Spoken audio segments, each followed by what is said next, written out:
Hey everybody, and welcome to Bits Off Board, where we're talking board games, miniatures, cards and dice. My name's Michael, and today we're doing an unboxing of Pax Pamir 2nd edition. Now I'm not going to talk about this game too much now, we'll get into it as the unboxing unfolds, but for the moment I want to say that this has definitely been one of my most anticipated Kickstarter arrivals this year so far. Very excited to show it off, so without further ado, let's get stuck into it. Pax Pamir. Now, it's a tough call when you decide to unbox a Euro game. There's only ever a couple of reasons for me to do it.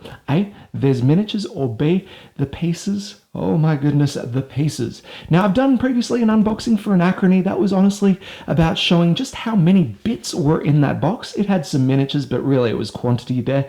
Pax Pamir, though, this is going to be pure all-out quality. Now, let's just take a look at this sucker just for a sec.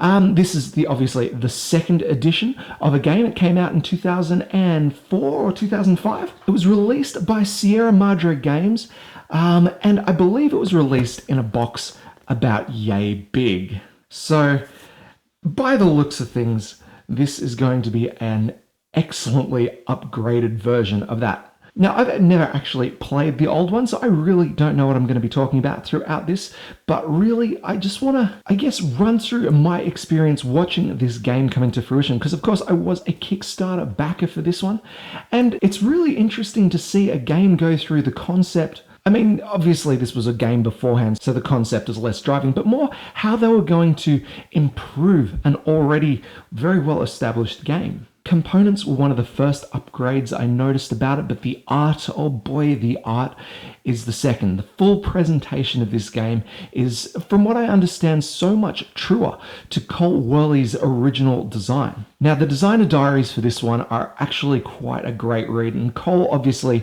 is one of the best designers around right now, having, he's the man behind Root. He's had a hand in the vast sequels, and John Company, of course. Pax Pamir, though, is just one of his crowning achievements, from my understanding at least. So before I get into the unboxing, I want to show you where this game started as the 1st edition. Here is that artwork. And from what I've read, this artwork doesn't actually stand true to the time period that the game actually represents. So I understand this is one of the first things to go. Now, it moved through. One of the initial preview box arts was this white version here. And then we moved into the more plain purple version that came before the last. Now, there was a lot of feedback given on BGG about, sort of demanding change. There was a lot of misunderstanding of what the artwork meant, and there was a lot of voiced criticism. Cole, absolutely flexing his graphic design muscles, though, came up with this astounding box art that we see before us here. The royal purple, along with the Pamir Mountains, truly evocative of what this game is going to be all about. But before I crack this thing open to show you all the contents, I just want to give you a gist of what Pax Pamir is all about. On the back of this sucker here, there is a blurb that really does a nice job of setting the scene. It's 1823. For nearly a century, the Durrani princes held together an empire that stretched from the frontiers of Persia to the Punjab. Now their authority has collapsed and new rivals have emerged from the shadows. Can you unify Afghanistan, or will you push an unstable region into chaos? So really, it's going to be the players that control the pacing and the end state of this game. What does that mean for what's inside the box? Well, let's find out. Let's tear off the plastic shrink. I said it before and I'll say it again. Absolutely astounding box art. Absolutely gorgeous. Let's rip this one open. And here we go. For starters, guys and gals, look at the inside of that box there. Gorgeous. I'm sure it's one of those things you don't need to do that. You don't need to go to this level of care, but look at it. The artwork inside the box is phenomenal to begin. So we've got the rules here. Now, I don't know if you've ever learned a PAX game before, but they can be tricky, and so a well-written rulebook is absolutely vital to the learning experience. So I'm really hoping this does the trick. Got a few tokens to crack out here. Here are our currency tokens, player boards by the looks of things there. So we've got a few of them. enough for up to 5 players by the looks of things. This does play from 1 to 5. Now here is the board that's going to hold our central market, I believe. And what can I say? Look at it. Now, I'm pretty sure in the tiny box version of this game, there was no board to put your cards. It was more about just grab some cards, stick them out on the table. But it's things like this that really, I mean, it's completely not necessary, but absolutely showing a love of the game. And actually on the back here, we have a map as well, which you can play on. But I know a little something coming out here soon. So we've got our turn structure and how to win cards. So this would say is more of a player aid. Have a couple of those floating around. And here, guys and gals, we get to the components. And I'm just going to take this out just so you can see. Oh my goodness, that's heavy. Again, you don't need this, but my God, I am so appreciative of it. Look at that. Oh boy. All right. What have we got here? For starters, the map. Look at that. Fabric. Absolutely such a beautiful addition to this game. Seeing it with my own eyes, I knew this was coming, but seeing it with my eyes, the detail on this is just phenomenal. I cannot wait to play this game, my God. All right. Now we're going to be throwing these out all over the map. These are the coalition blocks. So let's just crack open a couple of these. All right, so here they are. And these things are absolutely gorgeous. I'm actually going to give you a close-up of these. These could have easily been just cubes. But I mean, even getting in there for these yellow ones, you can see the little carved stars here. We've got an outie, we've got an innie, an outie, and it's just this little crisscross pattern across there. All right, moving right along, we have a bunch more pieces in here. Let's find out what's in store. We've got player cylinders, so each player has their own color to be placing on there.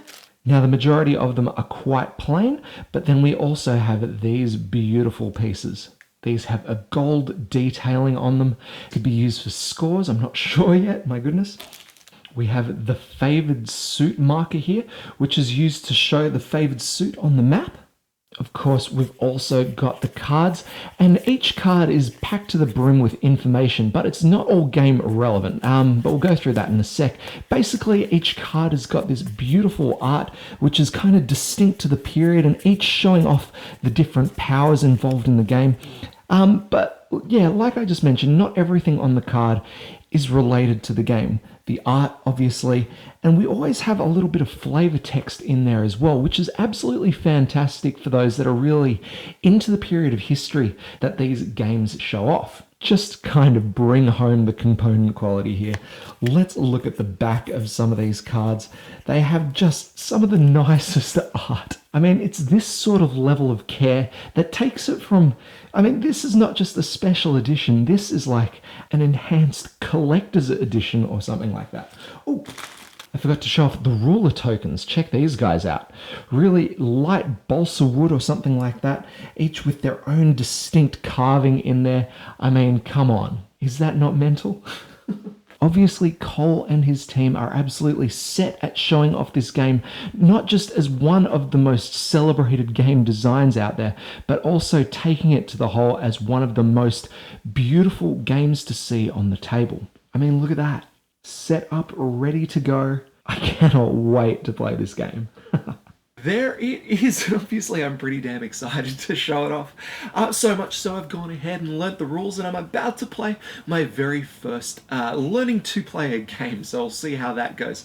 Rulebook side of things, everything seems very clear. If you're worried about the rulebook, this is definitely a Cole Worley style rulebook. It contains nothing more than the explanation of the game mechanics rather than having to squeeze in all that thematic explanation as well. If you've played Pax Renaissance or Pax Emancipation, you know what I'm talking about there. This one is just simple, clean-cut rules, and it's definitely going to aid you in learning the game and teaching the game as well. Just first impressions there of the rulebook. I'll come back and chat to you about the game side of things later on, but for the moment, let's talk about what we saw in this video. And guys and gals, that's just pure and utter component quality.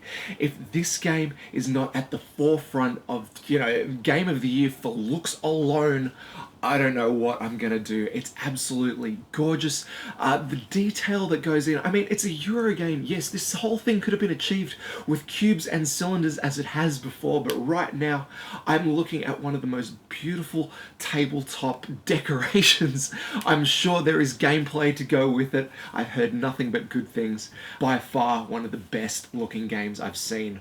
Full stop.